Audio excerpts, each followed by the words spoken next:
And joining us now is best-selling author Bill O'Reilly. Bill, thank you for joining us. Mark, my pleasure. Thanks for having me in.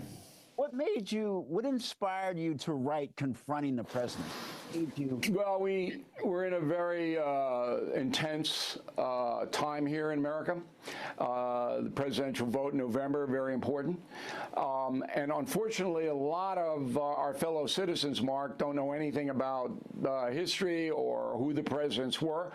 So I'm a simple man, as you know. I broke it down, 45 chapters, 45 men, who they were, who they are, the ones that are living, what they did well, what they did poorly, and then I let the reader assess or rank the presidents the way they want to. No ideology in a book, just the facts. Every page will tell you something you didn't know, fun to read, and it's the #1 nonfiction book in the nation right now. What do you want readers to get from this book? Is this a knowledge lesson? Knowledge is power. So look, I mean, we have a lot of people that vote and they don't know anything. That's not good. And we have other people who vote on emotion. They form kind of an impression about politicians, but they don't really know.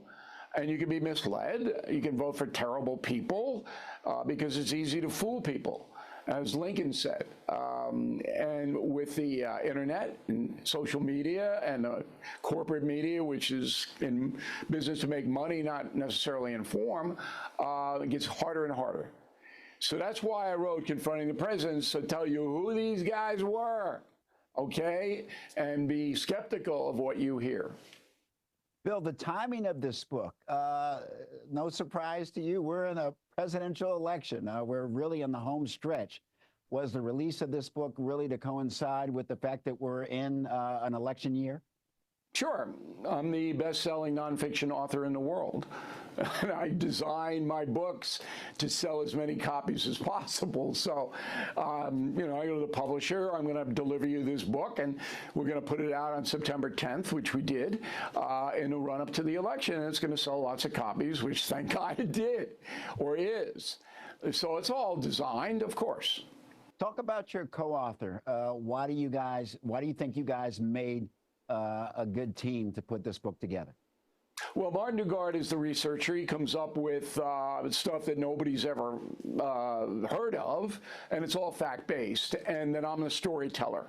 So I got that Irish thing going on. I'm a raconteur, and I put the story in focus based upon what Dugard sends me. Fascinating part about Confronting the Presidents is that at the end of the book, we assess Trump and Biden.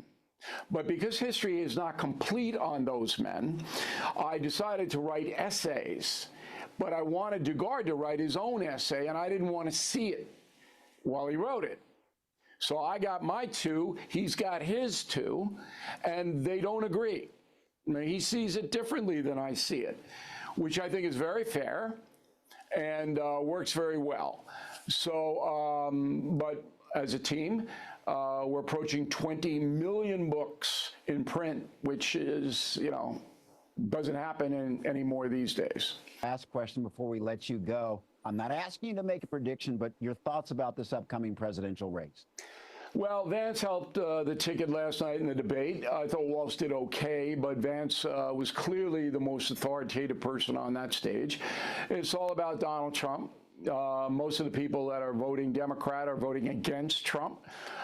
If he can lessen that a little bit, if he can de-intensify his presentation, I think he'll win.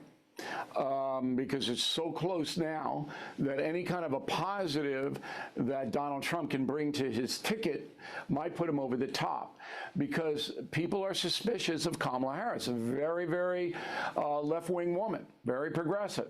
And most Americans are traditional. So I can't predict it because other things will happen. But Trump has a slight advantage as we speak right now, Mark. Bill O'Reilly, thank you so very much for joining us.